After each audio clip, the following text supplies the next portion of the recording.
There will come a moment in your life, quiet, unannounced, uncomfortable, when you realize that the real problem was never loneliness. It was dependence. Dependence on noise, dependence on approval, dependence on people to tell you who you are, what you're worth, and whether you're doing enough. And the moment that support disappears, even briefly, everything inside you begins to shake. Most people don't collapse because they are weak. They collapse because they were never alone long enough to become strong. We live in a world that treats solitude like a disease and distraction like medicine, a world that teaches you to stay visible, stay connected, stay stimulated, not because it makes you wiser, but because silence exposes what most people are desperately avoiding. Silence removes the mask. Silence removes the audience. Silence removes the excuse. And when there is no one left to impress, you finally meet yourself. This is where most people panic. They reach for their phone, they reach for company, they reach for noise, because being alone forces a confrontation that cannot be negotiated. The confrontation with who you are when nothing is distracting you, validating you, or soothing you.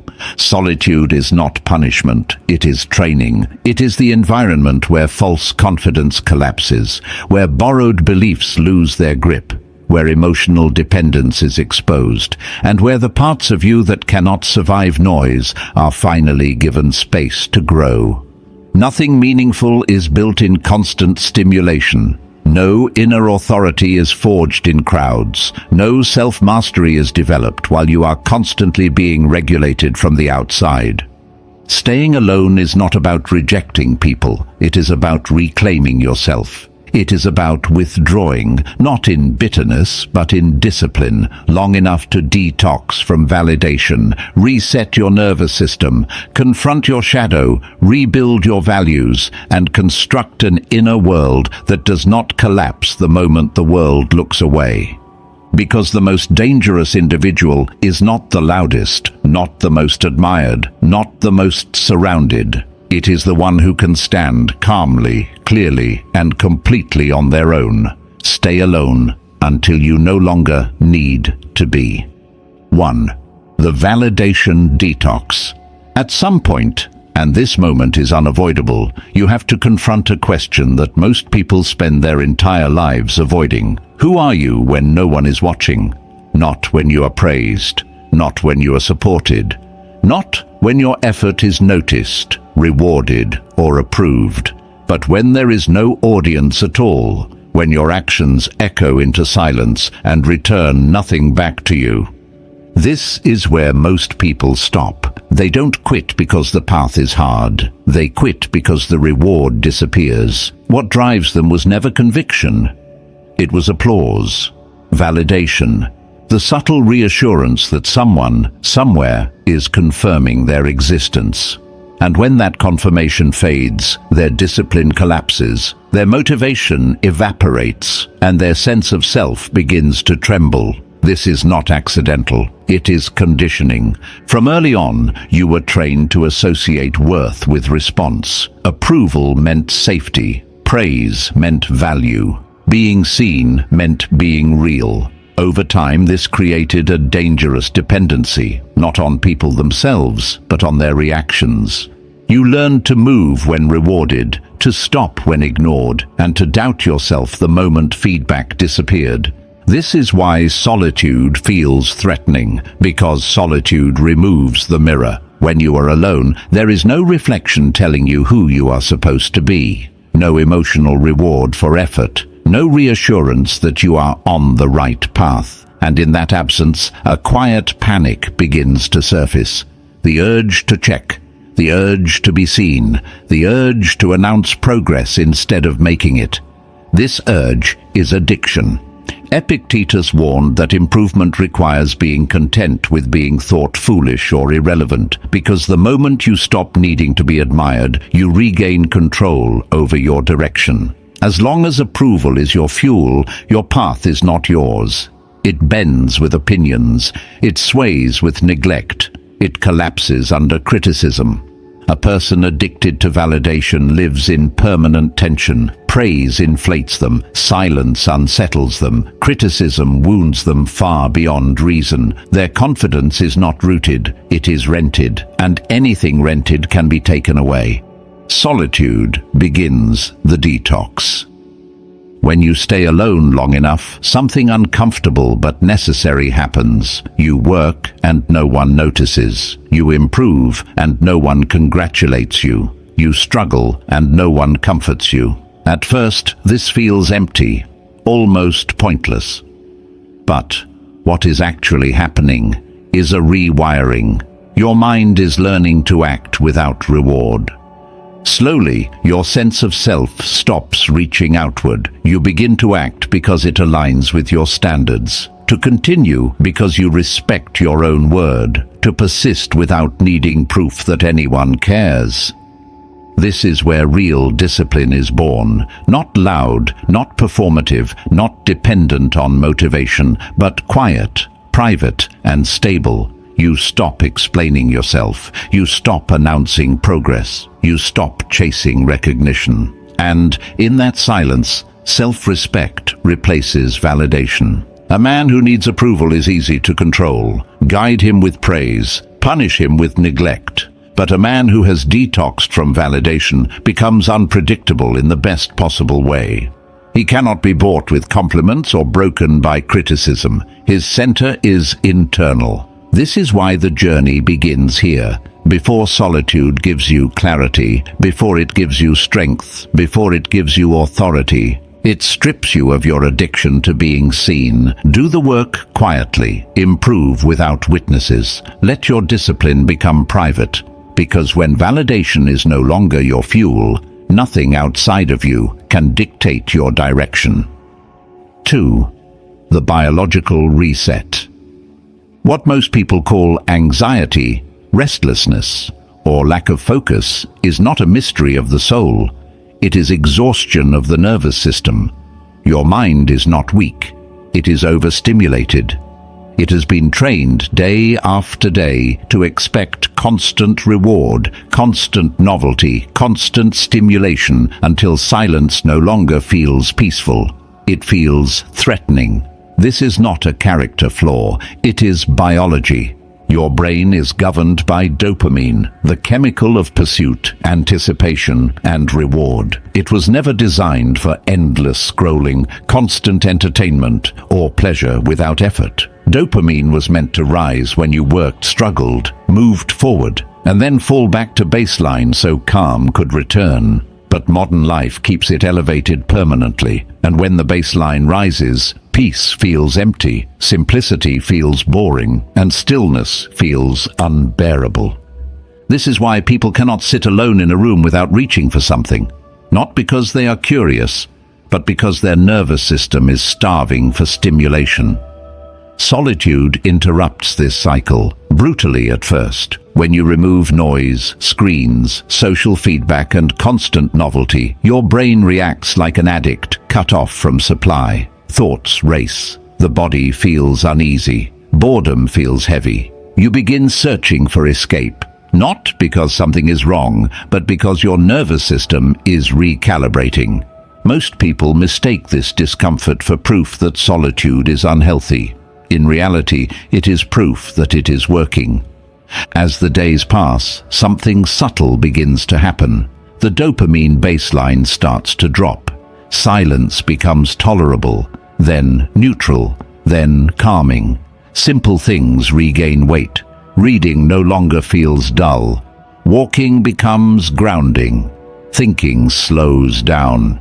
Your attention, once scattered, begins to return.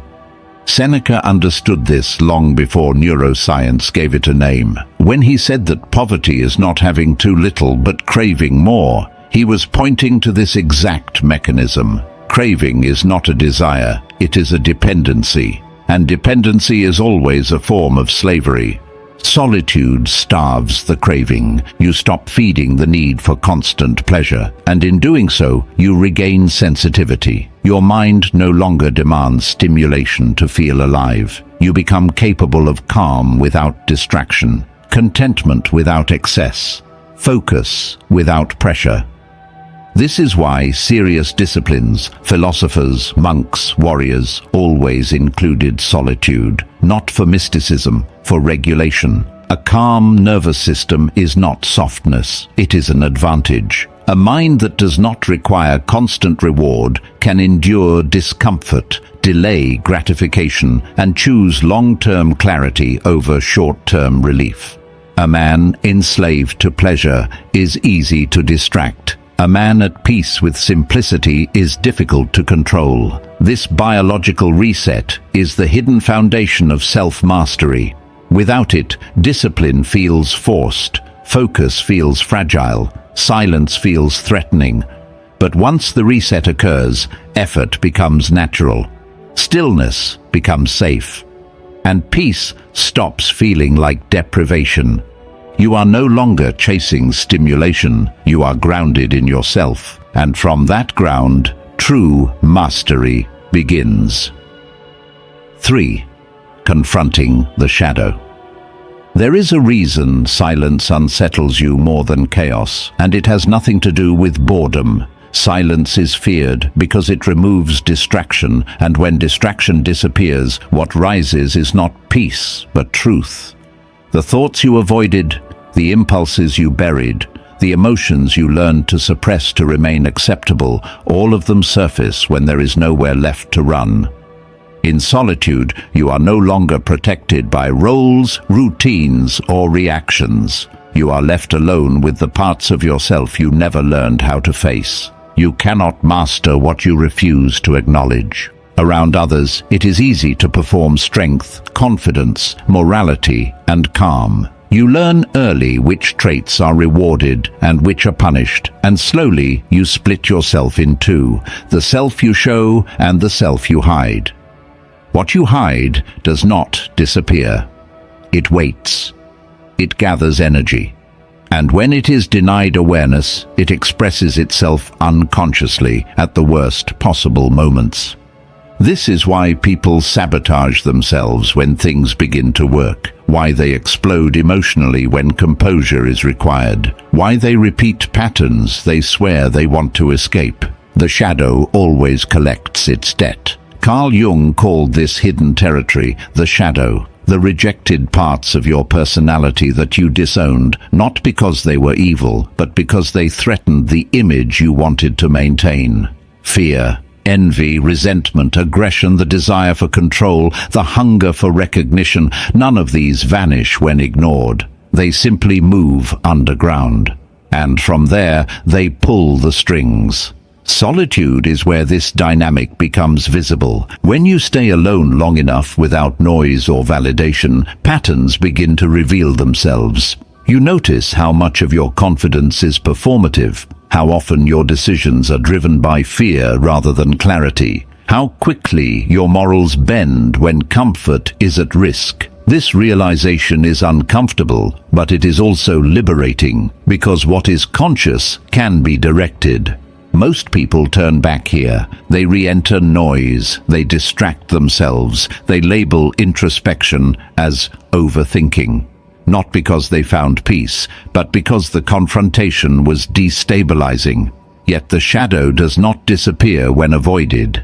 It waits patiently for stress, fatigue, or temptation, moments when control is weakest. Mastery demands the opposite response. Instead of condemning your darkness, you study it. Instead of suppressing impulses, you trace their origin. You stop asking, "Why shouldn't I feel this?" and start asking, "What is this trying to tell me?" Because every dark trait carries energy. Aggression becomes assertiveness when disciplined. Fear becomes discernment. Envy becomes information. The shadow is not your enemy. It is power without direction. Jung was precise here. Enlightenment is not achieved by imagining yourself as pure or endlessly positive. It comes from making the darkness conscious, from integrating it into your identity so it no longer hijacks your behavior from the shadows. The goal is not to eliminate the shadow, but to bring it under command. A man who has not faced his shadow is fragile, no matter how moral he appears. He is reactive, unpredictable, and easily manipulated by blind spots he refuses to see. But a man who has confronted his darkness, understood it, and integrated it becomes grounded in a different way. He is no longer shocked by himself. He is no longer afraid of his own depth. This is where inner authority is forged, not in pretending to be good, but in knowing exactly what you are capable of, and choosing consciously, again and again, who you will be. Solitude reveals the shadow. Courage integrates it. And integration is what turns inner chaos into controlled power. 4. Sovereign decision-making. Most people believe they make decisions, but what they really do is negotiate with fear until someone else relieves them of responsibility. They ask, they poll, they wait, they hesitate, not because they are thoughtful, but because standing alone with a choice feels dangerous. Consensus becomes anesthesia. Agreement becomes permission. And slowly, without noticing, their ability to decide atrophies. The crowd has always been louder than truth. When you live surrounded by voices, opinions begin to feel like facts. Repetition starts to sound like certainty. Popularity disguises itself as correctness, and because the noise never stops, you lose the quiet necessary to hear your own reasoning. You begin adjusting choices not according to what is right, but according to what will be accepted. Over time, you stop asking, "Is this aligned?" and start asking, "Will this be approved?" This is how sovereignty erodes, politely, invisibly, without resistance. Solitude interrupts this pattern at the root. When you are alone, there is no one to consult, no emotional shield to hide behind, no shared blame if the outcome disappoints. The decision returns to its rightful owner. At first, this feels unsettling, even frightening, because responsibility is heavy when it is no longer diluted by advice and reassurance. You feel the full weight of consequence. There is no one to soften it for you. But this pressure is not destructive. It is clarifying. Alone, you are forced to slow down. You stop reacting and begin reasoning. You learn to distinguish impulse from intuition, fear from caution, urgency from necessity. You notice how often you once asked for opinions, not because others knew better, but because their agreement made you feel safe. Safety, however, has never been the same as truth. This is where thinking from first principles returns. You begin to ask yourself different questions, quieter questions, heavier questions.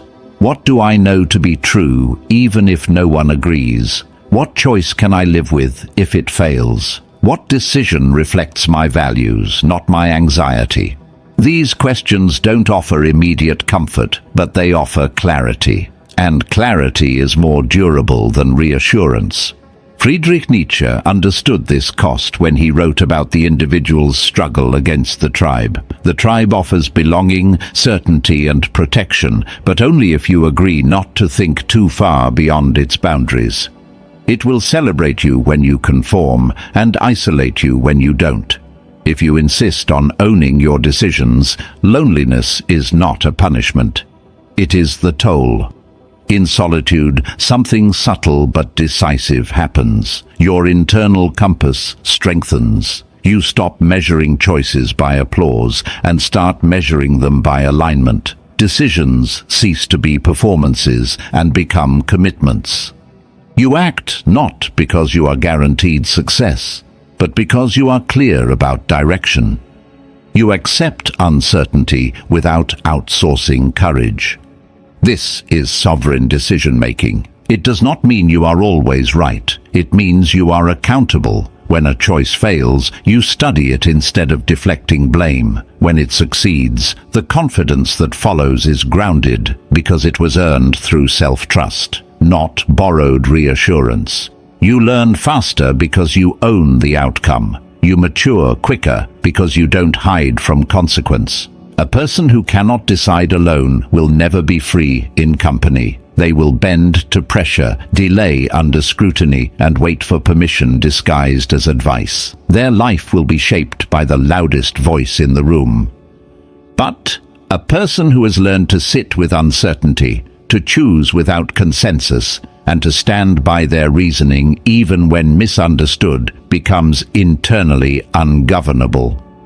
Notice the shift that occurs when this capacity returns. You stop over-explaining. You stop rehearsing justifications. You stop needing to convince others before you move. You listen, but you don't surrender authorship. You learn, but you don't dissolve your judgment. You can change your mind without collapsing your identity.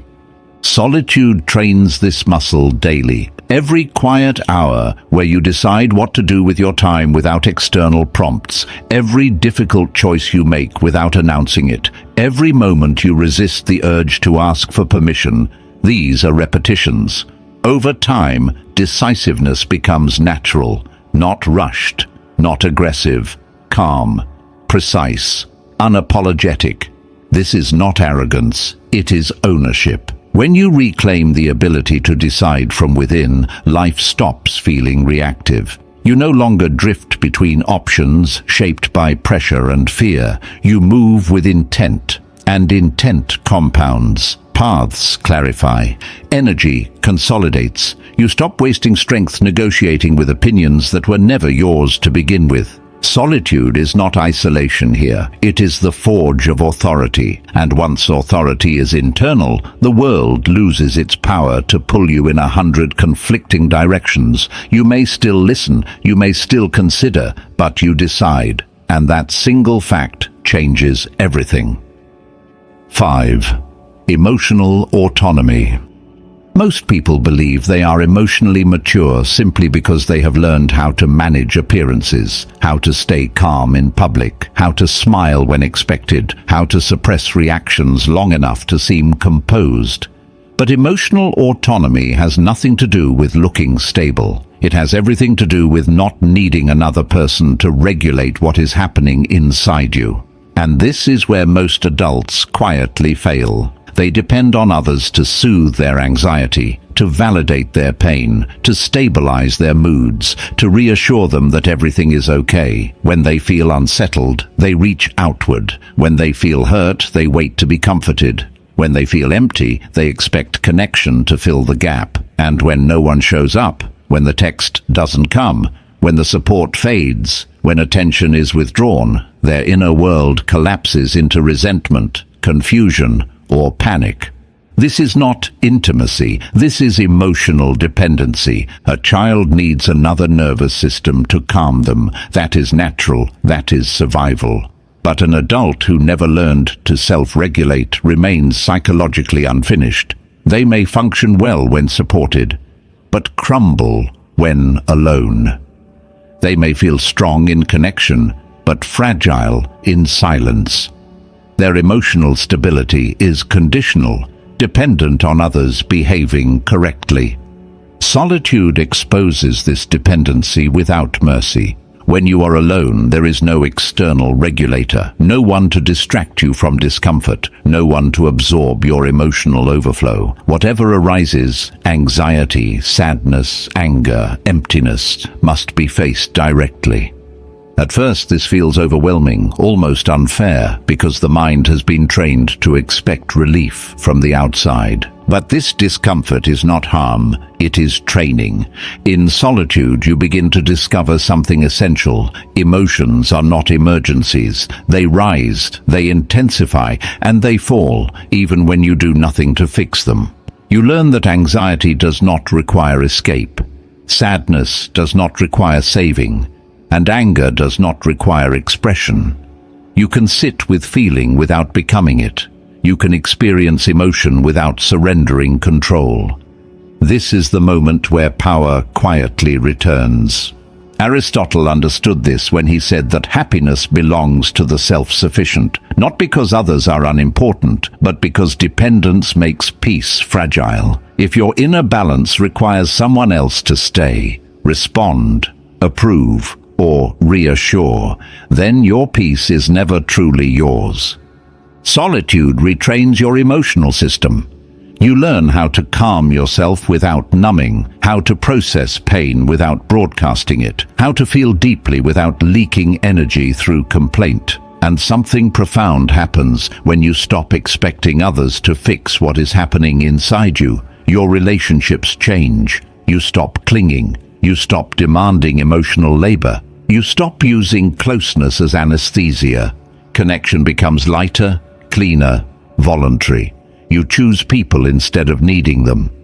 An emotionally dependent person is easy to control through attention, withdrawal, praise, or silence. Their mood is always hostage to circumstances, but an emotionally autonomous person becomes difficult to destabilize. Their center is internal, their calm is practiced, their reactions are measured. This is not coldness. This is adulthood. When you master your inner climate, the outside world loses its authority over your peace. People can disappoint you without destroying you. Rejection no longer feels like annihilation. Silence no longer feels like abandonment.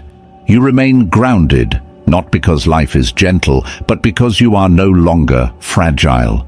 Emotional autonomy is not about feeling less. It is about being ruled less. And without this mastery, solitude turns into isolation. With it, solitude becomes strength. 6. The architect of values. Most people believe they live by values, but what they actually live by are habits they never questioned, beliefs they absorbed through repetition, and rules they obey out of fear of standing alone. Their morality feels familiar, comfortable, and obvious, not because it is true, but because it was inherited. And what is inherited is rarely examined. It is simply obeyed. This is how a life is lived without authorship. When you never stop to define what matters to you, the world gladly does it for you. Culture hands you priorities. Family hands you expectations. Society hands you definitions of success, failure, love, and worth. And because these definitions arrive early and loudly, most people mistake them for their own. They defend them. They suffer for them.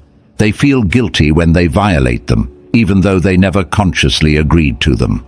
Solitude is where this quiet theft is exposed. When you are alone long enough, the borrowed noise begins to fade. There is no social reward for saying the right thing, no punishment for thinking differently, no audience to echo your beliefs back to you. And in that silence, a heavy realization settles in. Much of what you believe has never been chosen. It has simply been repeated. This realization is unsettling because it removes every shortcut. You can no longer hide behind ideology. You can no longer outsource morality to tradition. You can no longer say, "This is just how things are," without asking why. Alone, contradictions become impossible to ignore. You start noticing where your actions betray your stated principles, where your beliefs shift depending on who is watching, where your sense of right and wrong collapses the moment comfort or belonging is threatened. This is not a crisis. This is construction. Plato warned that the unexamined life is not worth living, not as a moral insult, but as a diagnosis. A life guided by unexamined beliefs is a life lived reactively, shaped by forces you never consciously chose. Solitude gives you the psychological space to interrupt this momentum and begin examining the foundations of your inner world. And the questions that arise here are not pleasant ones. What does success mean when status is removed from the equation, when no one is watching, when no one will applaud the outcome? What kind of suffering are you willing to endure without resentment, because it aligns with who you are? What lines will you not cross, even if breaking them would be easier, safer, more profitable? These questions demand time. They cannot be rushed, because values chosen quickly are often borrowed, while values forged slowly tend to endure. In solitude, you begin testing beliefs not against popularity but against reality. You watch how they hold up under stress. You notice which principles remain intact when temptation appears, and which ones dissolve immediately. This is where the architect replaces the consumer. You stop collecting beliefs like accessories. You stop quoting principles you don't live by. You begin building a personal constitution, not written for admiration, but for guidance. These values are not loud. They don't need defending. They reveal themselves through consistency, through restraint, through the calm certainty with which you choose one path and abandon another without explanation. A man without self-defined values is endlessly adjustable. He shifts with pressure. He bends with opinion. He becomes whoever the environment rewards. But a man who has written his own code moves differently. He does not need to announce his principles. He does not need to justify his refusals. His decisions appear simple from the outside, but they are anchored deep within. This is why solitude is not emptiness. It is authorship. It is where you stop inheriting rules and start taking responsibility for what governs your life. It is where you accept the weight of choosing, and with it, the weight of consequence. Because values only become real when they cost you something. Once your values are consciously chosen, confusion begins to fade. Not because life becomes easy, but because direction becomes clear. Temptation loses its power. Guilt loses its grip. You no longer feel pulled in 100 conflicting directions because there is an internal framework deciding for you. You may still listen to others, you may still learn, but you are no longer programmable. And when your values are yours, truly yours, the world can no longer decide who you are. Solitude didn't make you rigid, it made you rooted. And from roots, real strength grows. 7. Embracing boredom. Most people don't fear suffering, they fear emptiness. They fear the quiet moment when there is nothing demanding their attention, nothing entertaining them, nothing pulling them forward. In that moment, they reach instinctively for noise, for stimulation, for anything that fills the space. Not because the space is dangerous, but because it is unfamiliar. Boredom has been misunderstood. It is treated as a problem to be solved, a flaw in the environment, a sign that something is missing. But boredom is not a malfunction. It is a signal, a pause, a threshold. And for anyone serious about self-mastery, it is not an enemy. It is an initiation. Modern life has trained you to fear doing nothing. Every empty second is filled. Every silence is interrupted. Every pause is medicated with content. Over time, your mind forgets how to remain still without panic. Stillness begins to feel like decay. And so you stay busy, not productive, not focused, just occupied enough to avoid yourself. This constant filling is not harmless. It weakens perception. When the mind is never allowed to rest in emptiness, it loses depth. Thought becomes shallow. Attention fragments. Insight disappears. You become reactive, restless, perpetually unsatisfied. Not because life lacks meaning, but because there is no space left to perceive it. Solitude restores that space. When you are alone and the stimulation is removed, boredom appears almost immediately. The urge to escape arises. The body feels unsettled. The mind searches for something, anything to latch onto. Most people interpret this discomfort as proof that something is wrong.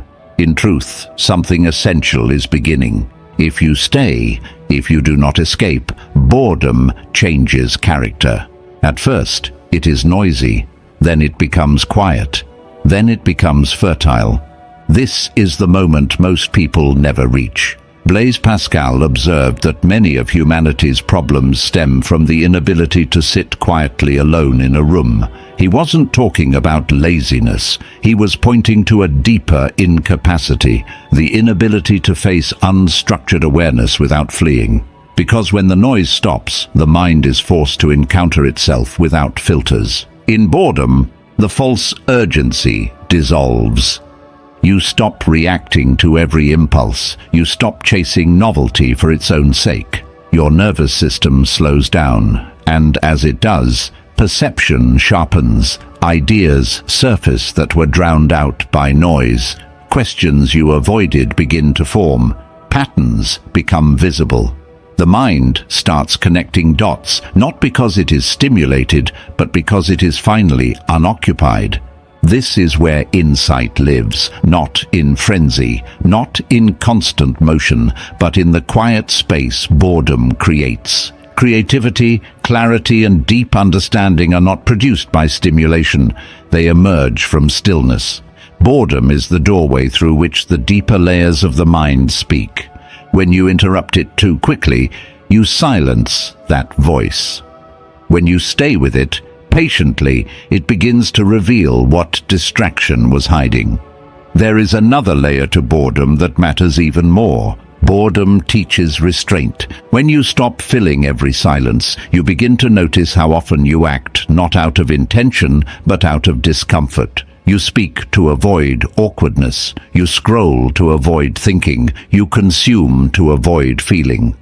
Boredom exposes these reflexes and, over time, weakens them. You regain choice. You learn that you don't need to respond to every impulse. You don't need to escape every pause. You don't need to fill every moment to feel alive. This changes how you move through the world. A person who cannot tolerate boredom is easy to manipulate. Give them stimulation and you own their attention. Remove it and they panic. But a person who has learned to sit with emptiness becomes internally free. Their focus is not fragile. Their peace is not dependent on constant input. They can wait, they can listen, they can think. This is why boredom is not laziness. It is discipline without movement. It is the training ground of patience, depth, and self-command. It teaches you that meaning is not something you consume. It is something that reveals itself when you stop interfering. Solitude makes boredom unavoidable. Mastery makes it valuable. When you stop fearing emptiness, silence stops threatening you. And when silence stops threatening you, the mind begins to settle into a deeper order, one that does not need constant stimulation to feel whole. Boredom is not the absence of meaning, it is the space where meaning finally has room to appear. Stay there long enough, and you will begin to hear yourself think. 8. The skill of observation. Most people believe they see the world clearly, but what they really do is react to it. They speak before they understand. They judge before they observe. They fill every silence with words, opinions, and explanations. Not because they have something important to say, but because silence makes them uncomfortable. In constant noise, perception becomes shallow, and the truth hides in plain sight. You cannot observe deeply while you are always expressing. When you're surrounded by others, you're pulled into performance. Conversation becomes a stage. Identity becomes something you maintain in real time. Your attention turns outward, split between speaking, responding, defending, and being understood. In that state, you miss subtlety, you miss patterns, you miss what people reveal when they are not being addressed. Solitude changes this completely. When you step back from constant interaction, your mind begins to slow. The urge to respond weakens. The need to be heard fades. And in that quiet, attention sharpens. You start noticing things that were always there, but drowned out by your own noise. Shifts in tone, inconsistencies in behavior, motives beneath words. This is not detachment. It is precision. Observation requires distance. When you are emotionally entangled, perception distorts. You hear what you want to hear. You see what confirms your expectations. Solitude creates psychological space, and in that space, clarity emerges. Pythagoras advised that silence should be preferred unless words are worth more than silence itself. He understood that speech is costly. Every word spends attention, energy, and presence. When you reduce unnecessary expression, you recover something more valuable: awareness. In solitude, you begin observing not only others, but yourself. You notice your impulses before you act on them. You catch emotional reactions as they form. You see how certain environments trigger you, how certain people drain you, how certain patterns repeat. This self-observation is not judgment, it is reconnaissance. You cannot change what you do not first see. Over time, this skill extends outward. You begin reading situations instead of reacting to them. You see how people reveal priorities through behavior rather than words. You recognize manipulation not because you are suspicious, but because you are attentive. You learn when to speak and when silence carries more power than explanation. This creates a quiet advantage. Most people are transparent when they talk too much. They reveal insecurity, intention, fear, and need without realizing it. The observer does not compete in this noise. They listen, they wait. And because they wait, they see. A person who cannot stop talking is easy to predict. A person who can observe quietly becomes difficult to read. This does not mean withdrawal from life. It means engagement with awareness rather than impulse. You still participate, but you do not drown in reaction. You act with timing instead of urgency. You respond with precision instead of emotion. Solitude trains this ability daily. Every moment spent without speaking, every situation observed without comment, every impulse resisted is a repetition. Over time, awareness becomes your default state. You no longer feel compelled to fill silence. You become comfortable letting others reveal themselves. And when you truly see, you gain choice. You choose where to invest energy. You choose which battles are worth fighting. You choose when silence is the strongest response. The skill of observation turns life from a blur into a pattern. And once you see the pattern, you are no longer trapped inside it. Silence doesn't make you passive. It makes you perceptive. And perception is power. 9. The inner citadel. Most people build their sense of safety outside themselves. They rely on routines staying intact, people behaving predictably, circumstances remaining favorable, and when any of that shifts, criticism, loss, chaos, uncertainty, their inner world collapses with it. What they called stability was never strength. It was dependency wearing the mask of control. True security is internal, or it is not security at all. Life does not become calmer as you grow. It becomes louder, faster, more volatile. Opinions multiply. Crises appear without warning. Pressure does not ask for permission. And if your peace depends on the world cooperating, you will spend your life negotiating with forces you cannot command. The Stoics understood this with brutal clarity. Marcus Aurelius spoke of the inner citadel, a mind so fortified that no external disturbance can breach it. Not because the world stops attacking, but because the walls are built inward. This citadel is not emotional numbness. It is disciplined perception. It is the ability to decide what enters your inner world and what does not. Solitude is where this fortress is constructed. When you are alone, stripped of distraction and emotional outsourcing, you begin to see how porous your inner boundaries really are. A careless comment lingers for hours. A memory hijacks your mood.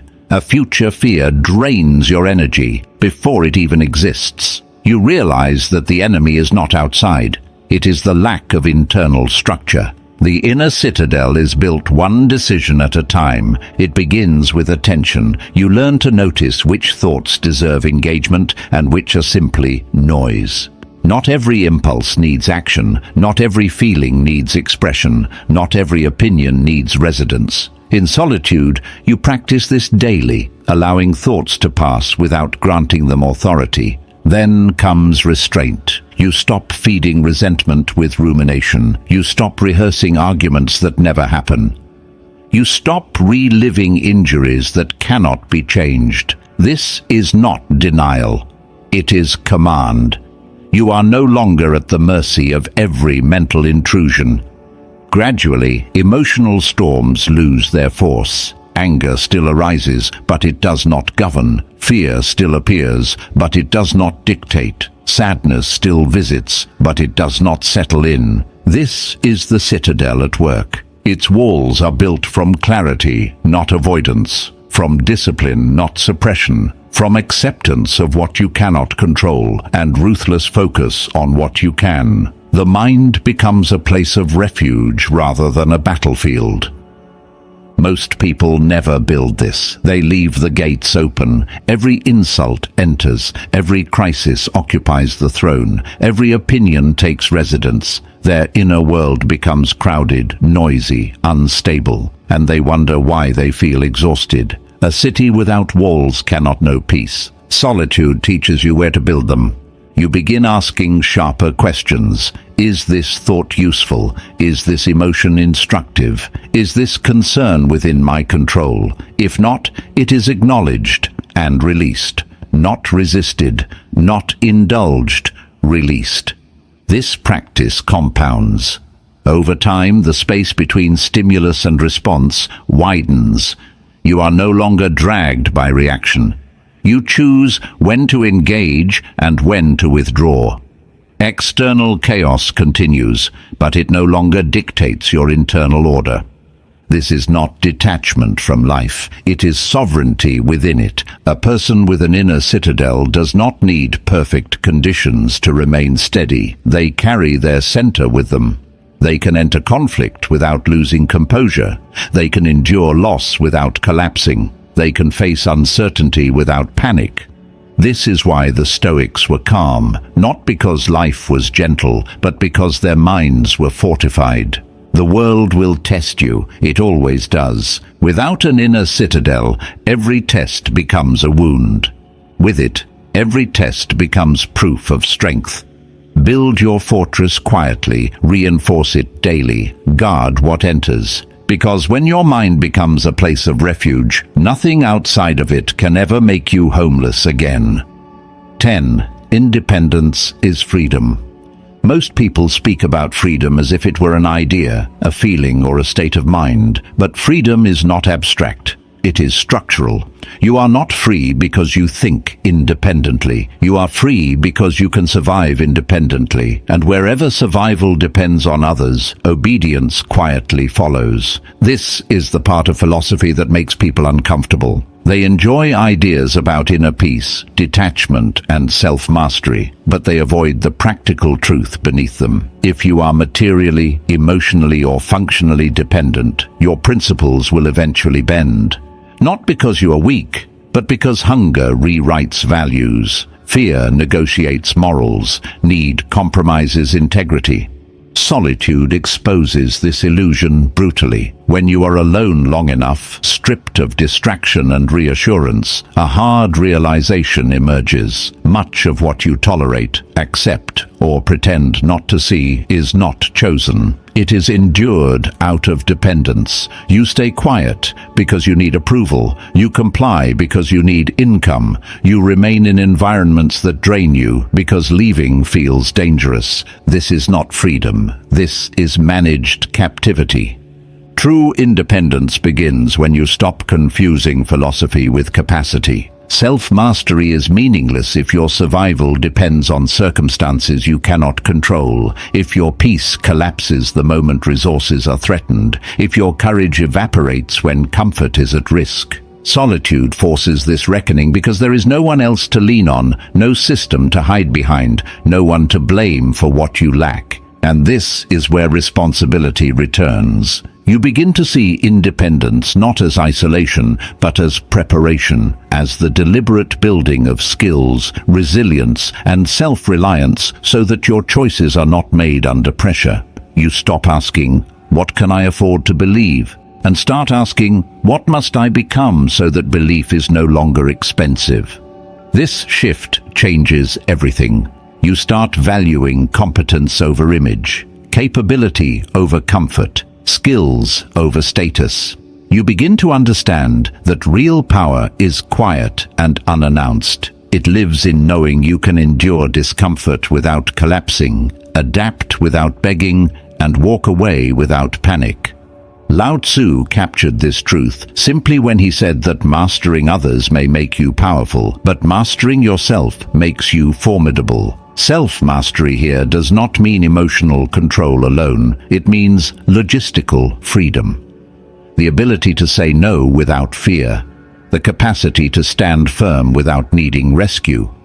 Solitude sharpens this awareness daily. When you are alone, there is no safety net of distraction. You feel your weaknesses clearly. Financial fragility, skill gaps, emotional reliance, physical neglect. Instead of numbing this awareness, solitude demands that you respond to it. Not with self-criticism, but with construction. Independence is built, not declared.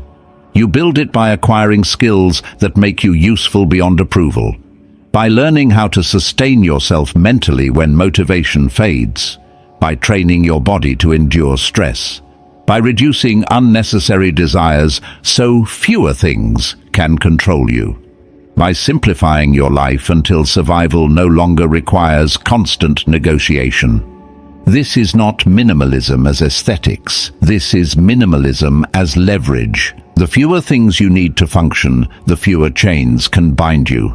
When pleasure is optional, deprivation loses power. When validation is unnecessary, manipulation fails. When comfort is not essential, fear becomes manageable. Notice how this changes your posture in the world. You stop explaining yourself excessively. You stop tolerating disrespect out of necessity. You stop staying where you are not valued, not because you are aggressive, but because you are no longer cornered. A dependent person must calculate every word. Every refusal feels risky. Every boundary feels expensive. But an independent person moves differently. Their decisions are cleaner. Their values are harder to bend. Their silence carries weight because it is not a plea. It is a choice. This is where philosophy becomes real, not in quotes, not in ideals, but in structure. Independence gives your inner citadel a foundation. Without it, mental peace is fragile, constantly threatened by external instability. With it, your calm becomes durable.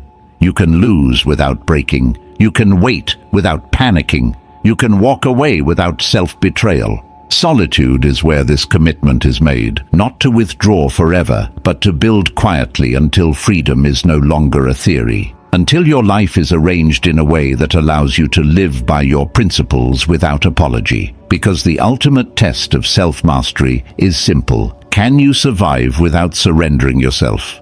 If the answer is yes, then independence is no longer a goal. It is your reality. 11. The death of FOMO.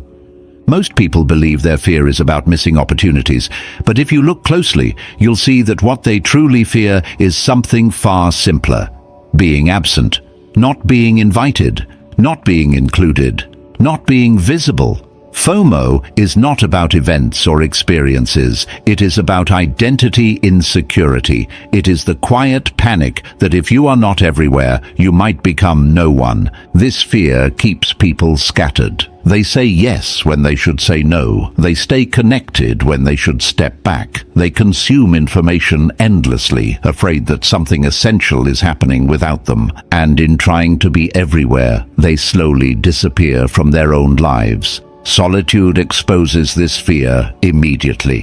When you step away from constant interaction, the mind reacts with anxiety. Questions arise. What if I fall behind? What if I miss the moment? What if others move forward without me? This discomfort is not a warning.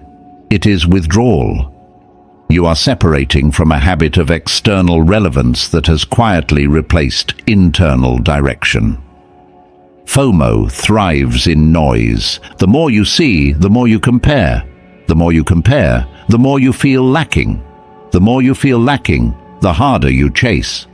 This cycle never ends because there is always something happening somewhere. And if your sense of worth is tied to participation, you will never rest. You will never choose depth because depth requires absence from surface-level movement. Solitude breaks this illusion. When you are alone long enough, something subtle changes. The urgency fades. The constant scanning of possibilities slows.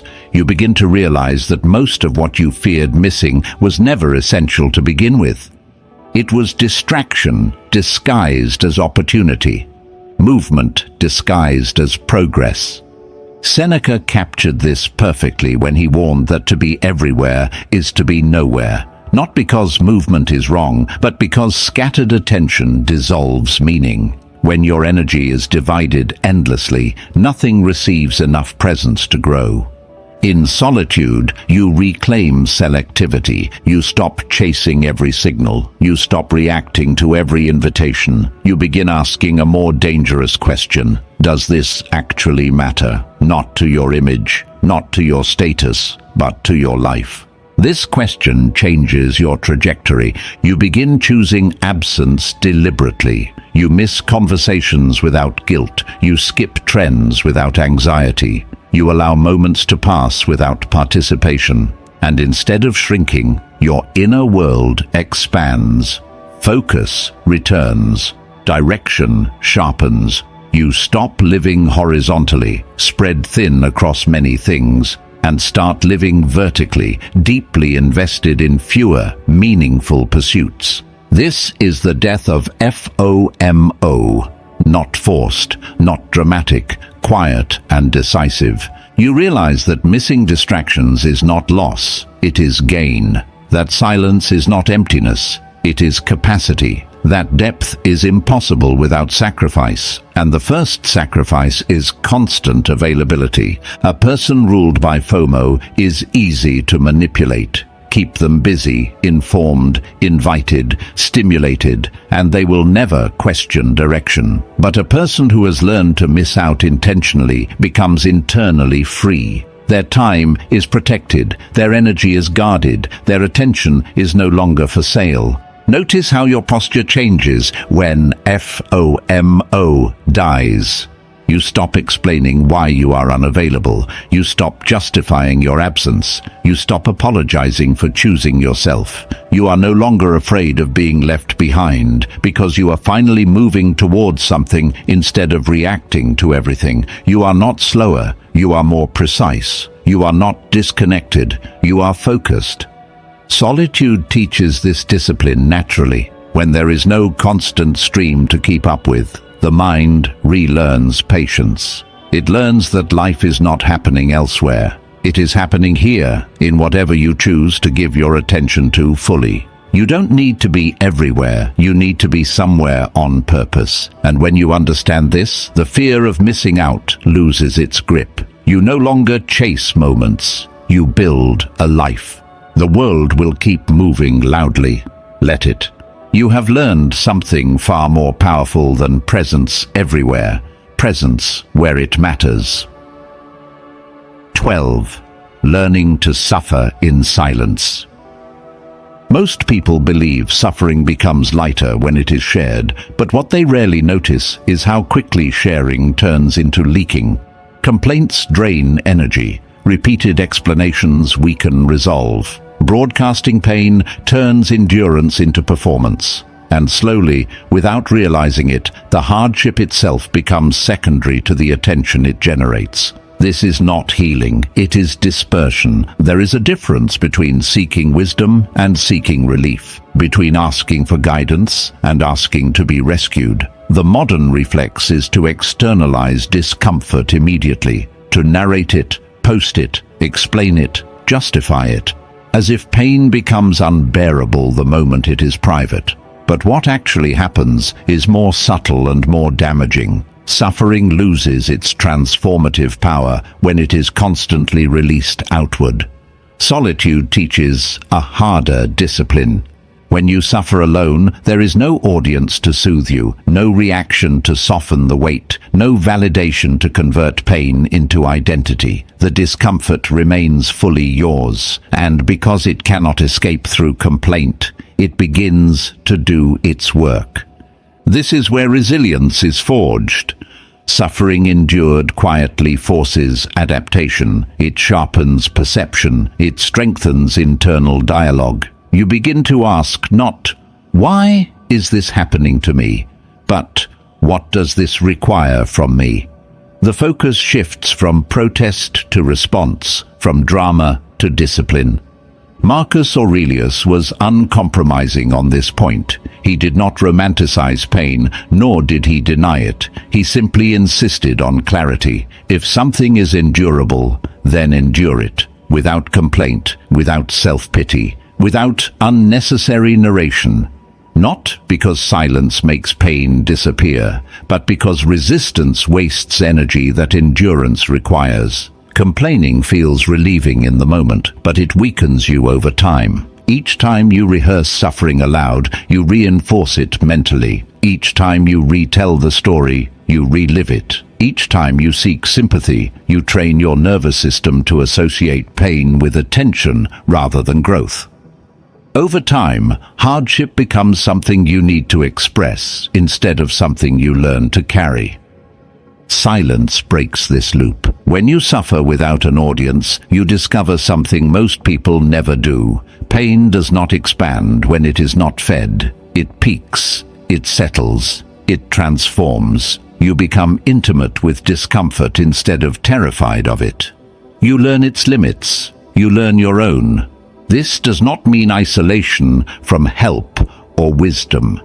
It means restraint from unnecessary exposure.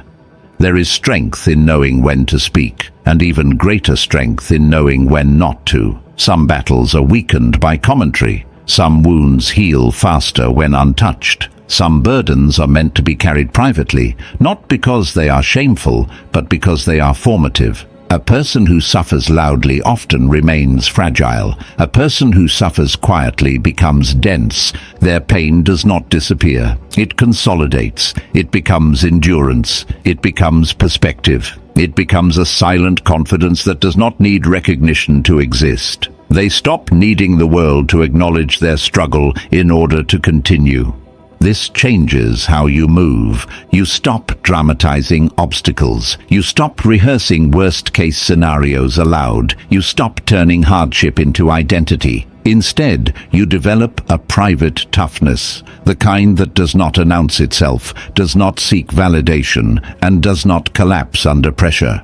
You learn that silence is not suppression, it is containment. And containment is what allows pressure to shape rather than shatter you. Solitude trains this daily. Every discomfort you endure without commentary, every setback you process internally before reacting, every moment you choose composure over expression, these are repetitions. Over time, emotional leakage stops, focus tightens, strength concentrates. This is not coldness, it is composure under load.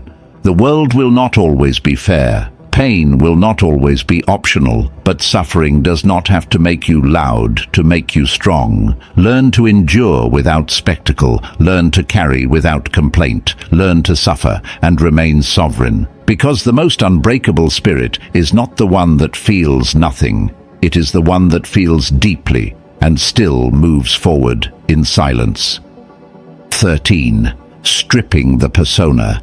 Most people believe they know who they are, but what they really know is the version of themselves that survives socially, the agreeable version, the acceptable version, the version that avoids friction, rejection, and judgment. Over time, this version hardens into a mask, not because it is authentic, but because it is rewarded. And the longer you wear it, the harder it becomes to remember what lies beneath. From early on, you learn that certain traits bring approval while others invite resistance, so you adjust. You soften where you are strong, you hide where you are intense, you exaggerate what is safe and silence what is dangerous. This adaptation feels practical at first, but slowly it becomes a prison. You begin living in character rather than in truth. Solitude is where this performance collapses. When you're alone, there's no role to maintain, no reaction to manage, no audience to calibrate yourself against. The social feedback loop disappears, and with it, the incentive to pretend. What remains is unfamiliar at first, quieter, rougher, less polished, but far more real. This is where discomfort arises. You begin noticing how much of your behavior was shaped by anticipation rather than intention. How often you said what was expected instead of what was true. How many of your choices were made to preserve an image rather than align with yourself. This realization can feel destabilizing because it forces a painful question. Who am I when I stop trying to be liked? Most people avoid this question indefinitely. They stay busy, they stay social, they stay surrounded, because solitude threatens the persona by removing the reward system that sustains it. Without applause, the mask loses purpose. Without reaction, it loosens. Arthur Schopenhauer understood this deeply. He observed that a person can be themselves only when alone, because only in solitude is freedom complete. Not freedom from rules, but freedom from performance. Freedom from the constant pressure to adjust, impress, and conform. Stripping the persona does not mean becoming antisocial or reckless. It means becoming congruent. In solitude, you begin to notice which traits return naturally when no one is watching, what interests persist without external reward, what values remain intact without reinforcement, what thoughts continue to arise even when they are never spoken. This is the raw material of identity, unedited, unmarketed, and unprotected. This process is not comfortable. The persona was built for safety. Removing it exposes vulnerability, but it also restores honesty. You stop negotiating with yourself. You stop justifying contradictions. You stop living divided between who you are and who you pretend to be. Over time, a quiet alignment emerges. Your words begin to match your actions. Your choices stop needing explanation. Your presence feels grounded rather than performative. People may find you harder to read. Some may find you less accommodating. Others may drift away, sensing that the version of you they were comfortable with no longer exists. This is not loss. It is filtration. What remains is cleaner connection, rooted in who you are rather than who you perform. A person trapped in persona is exhausted. A person who has stripped it feels lighter, not because life is easier, but because they are no longer carrying a false self. They are no longer managing impressions. They are no longer editing their existence in real time. Their energy returns inward, and from there, it becomes usable. Solitude is the only place this stripping can occur honestly. In crowds, the mask is necessary. In silence, it is optional. And when you finally meet the self beneath the persona, not idealized, not polished, but real, you gain something far more valuable than approval. You gain freedom, freedom to think without performing, freedom to choose without explaining, freedom to exist without negotiation. This is not loneliness. This is authenticity reclaimed. And once reclaimed, it cannot be taken from you again. 14. Intentional gatekeeping. Once you begin to build something real inside yourself, clarity, discipline, independence, inner order, a new danger appears, one that most people never anticipate. It is not attack, it is access. The world does not only test you by opposing you, it tests you by entering you, and without boundaries, everything you build will be slowly diluted. Most people lose themselves not through force, but through availability. They let everyone in, every demand, every emotional spillover, every opinion, every crisis that is not theirs to carry. They confuse openness with virtue and accessibility with kindness, and before they realize it, their energy is fragmented, their focus is broken, and their inner structure begins to soften. What they call generosity is often poor gatekeeping. Solitude teaches you the cost of access. When you have spent enough time alone to stabilize yourself, to regulate your emotions, to define your values, you begin to notice something clearly. Not everyone deserves proximity. Not everyone has earned your time. Not everyone who wants access to you has the capacity to respect what you are building. This realization feels uncomfortable at first because it contradicts a deeply ingrained belief that saying no makes you cold, arrogant, or selfish. But boundaries are not cruelty. They are architecture. Without them, nothing stands. Confucius expressed this with precision when he warned against keeping company with those not equal to your standards. This was not about superiority, it was about alignment, about understanding that influence is constant, subtle, and cumulative. You do not need enemies to be weakened, you only need enough misaligned access. Intentional gatekeeping begins internally. You start by guarding your attention. You notice which conversations drain you and which sharpen you, which environments pull you backward and which demand your best, which people respect your silence and which punish you for it. Slowly you stop explaining your boundaries. You enforce them quietly. Then comes emotional gatekeeping. You stop absorbing other people's chaos as if it were your responsibility. You stop being the container for unresolved trauma that is never addressed. You stop mistaking emotional intensity for depth. This does not make you unkind. It makes you precise. Precision is strength. As your inner world stabilizes, access becomes a privilege rather than an assumption. You choose who enters your time, your space, your mind. You stop being endlessly reachable. You stop negotiating your peace. And in doing so, you protect the very thing most people lose: continuity. Because growth requires consistency, consistency requires energy, and energy must be guarded. A person with no gates is constantly interrupted. Their direction is diluted by obligation. Their values are softened by proximity. They are pulled into dramas that have nothing to do with their path, and wonder why progress feels slow. But a person who practices intentional gatekeeping moves differently. They are not loud about their boundaries. They are not hostile. They are simply unavailable to what does not align. This changes how people treat you. Some will drift away, offended by limits they once ignored. Others will adjust, recognizing that access now has conditions. And a few, the right few, will respect you more deeply, because boundaries signal self-respect. Gatekeeping is not isolation, it is filtration. It ensures that what enters your life supports what you are becoming instead of eroding it. It allows relationships to exist without consumption. It protects solitude from being invaded by noise disguised as connection. Once you build value, you must protect it, not aggressively, not defensively, but deliberately. Because the strongest structures are not the ones that are open to everything. They are the ones that